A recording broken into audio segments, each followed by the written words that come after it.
حضرت خباب غریب آدمی تھے، اوور ٹائم لگانے کے لیے آس بن وائل بڑا پکا مشرک پاس گئے، اس کے ساتھ معاملات طے ہو گئے۔ فرماتے میں نے مزدوری کی اور میں تھک گیا کام کر کر کے، اور جب مزدوری ملنے کا وقت ہوتا ہے تو مزدور نے بڑی بڑی منصوبہ بندی کی ہوئی ہوتی ہے کہ بچے کو کپڑے لے کے دینے ہیں، چھوٹی بیٹی کو بیگ لے کے دینا ہے، اور جو بیٹی بیاہ دی ہے اس کو تحفہ بھیجنا ہے، بڑی اس کی منصوبہ بندی ہوتی ہے۔ وہ کمیٹی بندہ سال پورا انتظار کرتا ہے، اور کمیٹی والا اگر کہے نا 10,000 کم لے لو، بندہ کہتا ہے یار تیری مہربانی، میں نے تو سارے پیسوں کا بیلنس کیا ہوا، بڑی میں نے انتظار کیا ہے کہ یہ دن کب آئے گا، اور تو مجھے کہہ رہا تھوڑے کم لے لو۔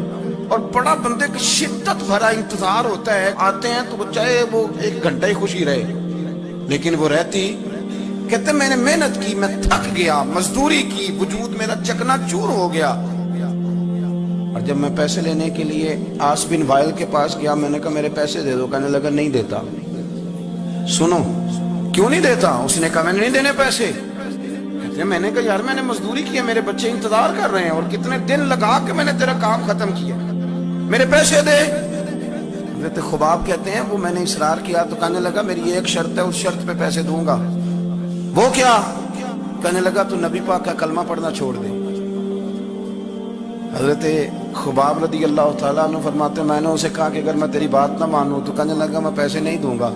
حضرت خباب فرماتے ہیں مجھے اللہ کی عزت کی قسم مجھے اس کی بات کا دکھ بھی کوئی نہیں ہوا۔ اللہ کرے میں آپ کو سمجھا سکوں کہ میں کیا کہہ رہا ہوں۔ اور یار بندے کا دل ٹوٹ جاتا ہے، انسان کمزور پڑ جاتا ہے، مایوسی ہوتی ہے، لیکن فرماتے ہیں مجھے کوئی مایوسی، کوئی پریشانی، کوئی تکلیف۔ اور شارحین نے لکھا ہے کہ وہ فرماتے ہیں میں واپس آیا تو ایک صحابی مجھے کہنے لگے 2 منٹ کے لیے کیا ہی دینا تھا، پیسے تو لے لیتے، اسلام حکمت کا بھی تو سبق دیتا ہے نا۔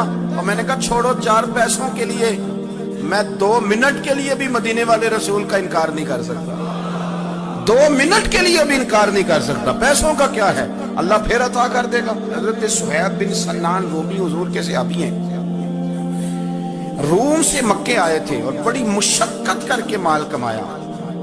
بہت سارے لوگ محنت کر کے بھی کماتے ہیں، چلیں کچھ لوگ غلط طریقے سے بھی پیسہ جمع کرتے ہیں، لیکن ایک بہت بڑی تعداد ان لوگوں کی جو مشقت بھی کرتے ہیں۔ اور میں کئی ایسے لوگوں کو جانتا ہوں جو بڑے مالدار ہیں پر سویرے اپنے مزدوروں سے پہلے اٹھتے ہیں، جا کے ڈیوٹی کرتے ہیں، کام کاج کرتے ہیں، کرنا پڑتا ہے، اور وہ کہتے ہیں نہ پہنچے تو مزدور کام ہی نہیں کرتے۔ یہ سارے کام وہ کرتے ہیں، مشقت کے ساتھ آگے جاتے ہیں، اور پھر ان کو نا وہ جو آشیانہ انہوں نے بنایا ہوتا ہے، اور آدمی چھوٹے لیول سے اوپر جائے تو اس میں جو کہ ہر چیز خود مینج کی ہوتی ہے، اسے بڑا پیار ہو جاتا ہے اپنے آشیانے سے، اس گلدستے دے کہ میں نے یار ایک غریب آدمی تھے، محنت کی، جدوجہد کی، مکے آ کے مال کمایا، انڈسٹری سمجھنے لگائی، کچھ انہوں نے نا جی باغات بھی خرید لیے، کچھ نخلستان بھی ان کے ہو گئے، مالدار ہو گئے۔ ادھر سے نا نبی پاک علیہ السلام نے ہجرت کا اشارہ دے دیا۔ کچھ صحابہ تو پہلے حبشہ چلے گئے تھے اور باقیوں کو لے کے سرکار مدینے چلے گئے۔ اب مکہ شریف میں رہنا درست ہی نہ رہا مسلمانوں کے لیے۔ آپ بڑی توجہ سے اس بات کو سمجھیں کہ حضرت صہیب ایک مالدار آدمی، اور مالدار بندے کا کاروبار چھوڑ کے، انڈسٹری چھوڑ کے، علاقہ چھوڑ کے ہجرت کرنا یہ ایک بڑا کٹھن مرحلہ ہے۔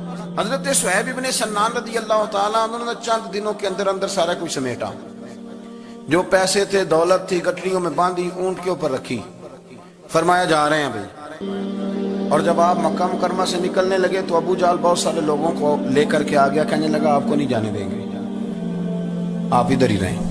اور یہاں ایک میں معاشی بات بھی کر دوں، ہمارے حکمران معیشت کی بڑی بات کرتے ہیں۔ ابو جہل جاہلوں کا باپ تھا، اور اسے بھی اتنا پتا تھا کہ انویسٹر کو ملک سے بھگایا نہیں جاتا، یہ اسے بھی پتا تھا۔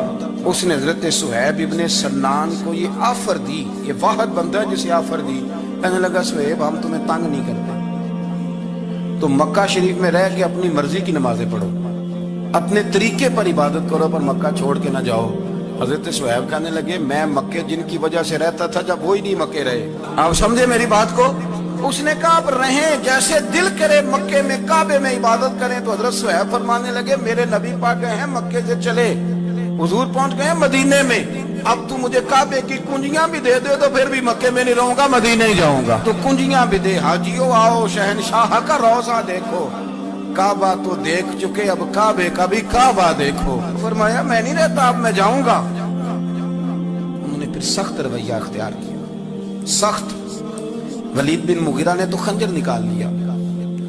کہنے لگا تو غریب آیا تھا روم سے اور تو نے یہاں کے اتنی جائیدادیں بنائی ہیں, تو مال تو نے مکے میں کمایا تو ہم لے جانے نہیں دیں گے. تو حضرت صہیب کہنے لگے خنجر تو پیچھے کر, کیا چاہیے تجھے؟ انہوں نے کہا جی یہ جو مال آپ نے کمایا ہے نا یہ مکہ شریف میں رہ کر کے کمایا ہے, ہم لے جانے نہیں دیں گے. تو حضرت صہیب فرمانے لگے مال کی میری نظر میں اوقات بھی کوئی نہیں, تم سارے کے سارے پیسے رکھو پر مجھے کوئی مدینے جانے سے روک نہیں سکتا. سارے پیسے, اللہ کرے آپ کو سمجھ آئے. آج تو لوگ تھوڑا سا وہ 1-1.5-2 لاکھ روپیہ لگتا ہے حاضری دے کے حرم شریف کی آ جاتے ہیں, اس کے باوجود وہ کہتے ہیں کیا بات ہے میری بڑی شان ہے. لیکن دیکھو مدینے جانے کی قیمت کتنی تھی. سارا ہی مال دے آئے, سارا ہی مال, اور ہر شے دے دی, حتیٰ کہ اونٹ سے کجاوا بھی اتار لیا ابو جہل نے, کجاوا بھی اتار لیا. کجاوے کے بغیر اونٹ کا سفر بڑا مشکل ہوتا تھا, عرب کے اندر پسینہ بڑا سخت آتا تھا, تہمت والے لوگ ہوتے تھے, اذیت ہوتی تھی. لیکن بغیر کجاوے کے سفر کر کے جب مدینے پہنچے نا تو نبی پاک صلی اللہ علیہ وسلم نے فرمایا صہیب تو جو تجارت کر کے آیا نا, جو کاروبار تو آج کر کے آیا ہے, یہ کاروبار سمجھنا نا کہ میں بڑی قیمت ادا کر کے آیا ہوں. فرمایا تو نے مال تھوڑا خرچ کیا ہے پر اللہ کو بھی راضی کر لیا, اللہ کے رسول کو بھی راضی کر لیا. یہ نہ سمجھنا کہ میں نے بڑے پیسے. رسول کائنات صلی اللہ علیہ وسلم نے فرمایا صہیب آج جو تجارت کی ہے بڑی نفع والی کی ہے, تم پیسے تھوڑے لگائے ہیں اور رب رسول کو راضی کر لیا ہے, تھوڑے پیسے. تو صحابہ کرام نے نا وہ کمٹمنٹ تھی ان کی دین کے ساتھ کہ کوئی چیز انہیں پیچھے ہٹا سکتی. وہ حضرت نظام الدین اولیاء محبوب الہی رحمت اللہ علیہ نے نا اپنے جوتے کسی کو تحفے میں دے دیے, تو خواجہ میر خسرو نے 2 لاکھ روپے کے خرید لیے. میرے مرشد کے جوتے ہیں نا 2 لاکھ کے خرید لیے, اور خرید کے نا چلیں کسی نے فتویٰ لگانا ہو تو لگائے, پر ہم کیا کریں, طریقت کے لوگ ہیں نا, باتیں کرنی پڑتی ہیں. امامہ شریف کے اندر جوتے رکھ لیے, ٹوپی کے اوپر ایک جوتا ادھر رکھا ایک ادھر رکھا, اور اوپر پگڑی باندھ لی. اوپر پگڑی شہر تیرے دے ٹکڑے منگ ساں تے تیرے کتیاں دے پیر چومے ساں, اوپر پگڑی باندھ لی. خواجہ نظام صاحب تقریر کر رہے تھے, واز کر رہے تھے, تو حضرت امیر خسرو بھی آ کے بیٹھ گئے. تو فرماتے ہیں میرے دل میں خیال تھا کہ بڑا خوش نصیب ہوں, 2 لاکھ کے جوتے خریدے ہیں مرشد کے, اور اس زمانے میں 1 روپے کے 4 جوتے آتے تھے. 2 لاکھ کے جوتے خریدے ہیں, بڑا خوش بخت ہوں.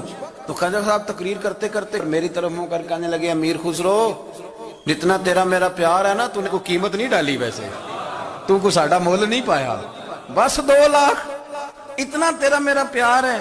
اب آپ کو میں کیسے سمجھاؤں کہ یہ بھی ایک مزہ ہے, یہ بھی ایک وادی ہے, اور یہ بھی ایک کیفیت ہے. جو اتر جاتا ہے وہ اس کو تھوڑا سا سمجھ جاتا ہے. کہ تو ساڑھا کو مول نہیں پایا بے لیا 2 لاکھ. حضرت امیر خسرو رو پڑے, کہنے لگے حضور میں بھکاری سا بندہ ہوں, جیب میں تھے ہی 2 لاکھ, غریب سا آدمی ہوں, تھے ہی 2. سونے یہاں زیادہ ہوتے تو میں زیادہ پیش کر. کل دے مینوں خدایا ایک بار تو مدینے, کل دے مینوں خدایا ایک بار تو مدینے, سوہنے دا جا کے ویکھاں دربار میں مدینے, سوہنے دا جا کے ویکھاں